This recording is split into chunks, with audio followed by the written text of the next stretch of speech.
চট্টগ্রামের দিকে বিভিন্ন পরাশক্তির নজর রয়েছে। কেউ চট্টগ্রামের দিকে চোখ দিলে সমগ্র বাংলাদেশ বিদ্রোহ করবে বলে হুঁশিয়ারি দিলেন জাতীয় নাগরিক পার্টির আহ্বায়ক নাহিদ ইসলাম। চট্টগ্রামের বিপ্লব উদ্যানে সমাবেশে কথা বলেন তিনি। নাহিদের অভিযোগ, কক্সবাজারে এনসিপি নেতা নাসির উদ্দিন পাটোয়ারির সত্য উন্মোচন করাতেই তাদের কার্যক্রমে বাধা দেওয়া হচ্ছে। প্রণবেশ চক্রবর্তীর প্রতিবেদন, ক্যামেরায় ছিলেন জহিরুল ইসলাম। রবিবার বিকেল থেকে বিভিন্ন ইউনিট ও উপজেলা থেকে ব্যানার ফেস্টুন নিয়ে জাতীয় নাগরিক পার্টি ও এর অঙ্গ সংগঠনের নেতাকর্মীরা সমবেত হন চট্টগ্রাম নগরীর বিপ্লব উদ্যানে। সন্ধ্যার মধ্যে কানায় কানায় পরিপূর্ণ হয়ে ওঠে ১৬ শহর ২ নং গেইটের বিপ্লব উদ্যান। এরপর ৭:৩০টায় বহদ্দারহাট থেকে পদযাত্রা নিয়ে সমাবেশস্থলে উপস্থিত হন কেন্দ্রীয় নেতারা।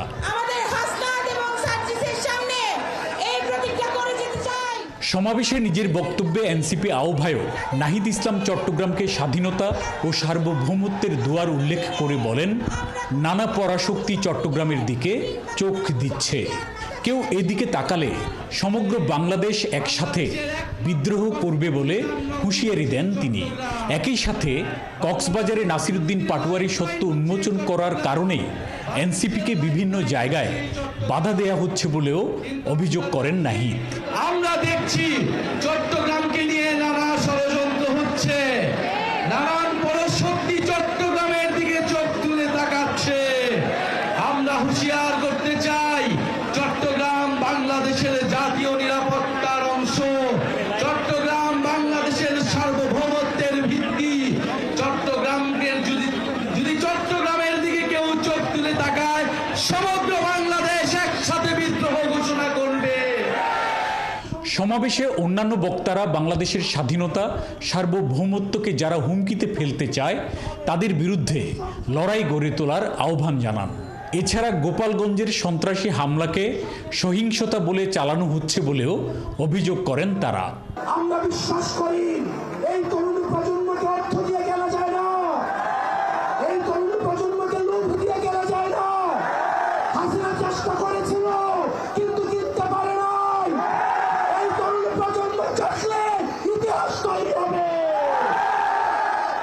বীরচট্টলাবাসী, আমাদের এই ভঙ্গুর রাষ্ট্র ব্যবস্থা গঠনে আপনাদেরকে সামনে এগিয়ে আসতে হবে। নতুন বাংলাদেশ গড়তে হলে এই বাংলাদেশে যারা ঘাপটি মেরে সন্ত্রাসী করতে চায়, বাংলাদেশের স্বাধীনতা সার্বভৌমত্বকে হুমকিতে ফেলতে চায়, তাদের বিরুদ্ধে আমাদেরকে লড়াই করে তুলতে হবে। গোপালগঞ্জের ঘটনায় অনেকের সহিংসতার কথা বলে, আমরা বলি সন্ত্রাসী হামলাকে সহিংসতা বলার অপসত্য অসত্য চেষ্টা আপনারা করবেন না। সমাবেশে বক্তারা আরও বলেন, এনসিপির এই লড়াই দ্বিতীয় প্রজাতন্ত্র প্রতিষ্ঠা, ক্ষমতার বিকেন্দ্রীকরণ ও জবাবদিহিতা নিশ্চিতে। প্রণবেশ চক্রবর্তী, ৭১, চট্টগ্রাম। জাতীয় নাগরিক কমিটির জুলাই পদযাত্রা ও সমাবেশ আজ চট্টগ্রামে অনুষ্ঠিত হয়েছে। পদযাত্রা ও সমাবেশের খবর রাখছেন সহকর্মী রহিম রোমন। আমরা সরাসরি চলে যাচ্ছি সেখানে। রোমন, নিশ্চয়ই শুনতে পাচ্ছেন আপনি। জাতীয় নাগরিক কমিটির নেতারা এখন কোথায় অবস্থান করছেন এবং চট্টগ্রামের সর্বশেষ পরিস্থিতি এখন কেমন দেখতে পাচ্ছেন? তৃষা, একটু সংশোধনী দিয়ে এটা জাতীয় নাগরিক পার্টি আমরা দেখছি যে সারা দিন ব্যাপী তারা কিন্তু খুব কঠিন ব্যস্ততার ভেতরে দিন পার করছেন। আমরা তাদের সাথেই ছিলাম। সকালে রাঙামাটিতে তারা একটি পদযাত্রা এবং পথসভা করেছেন। তারপরে সেখান থেকে চট্টগ্রামে ফিরে তারা আরও একটি পদযাত্রা এবং পথসভা করেছেন। তারপরে এই মধ্যরাতে আসলে বলা যায় যে চট্টগ্রামের সবচেয়ে বড় যেই মাদ্রাসা রয়েছে, কওমি মাদ্রাসা, হাটহাজারী মাদ্রাসা নামে যে মাদ্রাসাটি পরিচিত, সেই মাদ্রাসায় ছাত্র শিক্ষকদের সাথে শুভেচ্ছা বিনিময় করতে এসেছিলেন জাতীয় নাগরিক পার্টির আহ্বায়ক এবং উত্তরাঞ্চলের মুখ্য সংগঠক সার্জিস আলম। কিছুক্ষণ আগেই তারা এই মাদ্রাসা থেকে বের হয়ে গেছেন।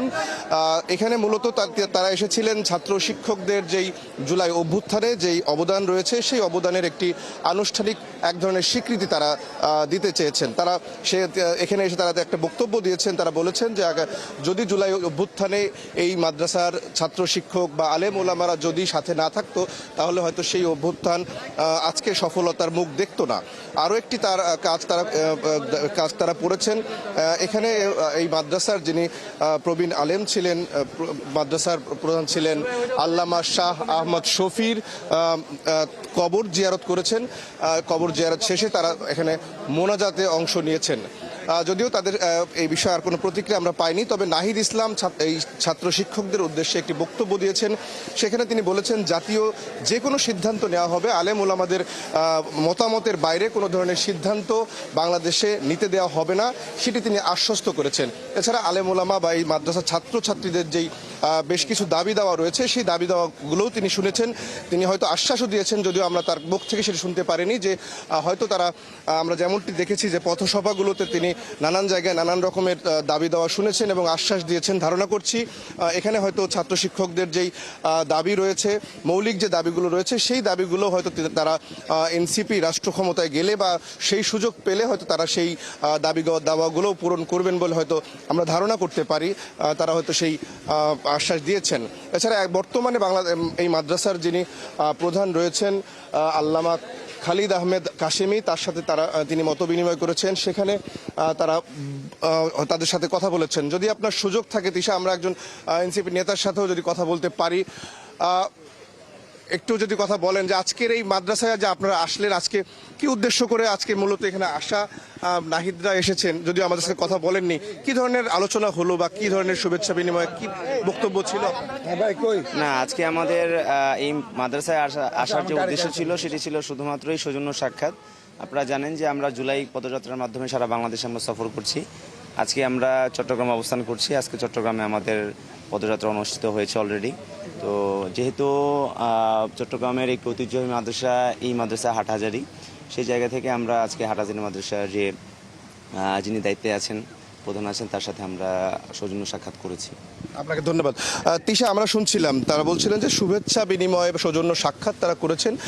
আমরা শুনেছি কিছু ছাত্রদের কাছ থেকে তাদেরও বেশ কিছু দাবি দেওয়া রয়েছে। তারাও হয়তো তাদের যিনি এখানকার যিনি দায়িত্বশীল হুজুর আছেন তার মাধ্যমে হয়তো তাদেরকে সেই বিষয়টিও জানিয়েছেন। তিশা জি, রহিম রোমন, আপনাকে অসংখ্য ধন্যবাদ। আপনি জানাচ্ছিলেন আমাদের চট্টগ্রাম থেকে জাতীয় নাগরিক পার্টির জুলাই পদযাত্রার সর্বশেষ খবরাখবর।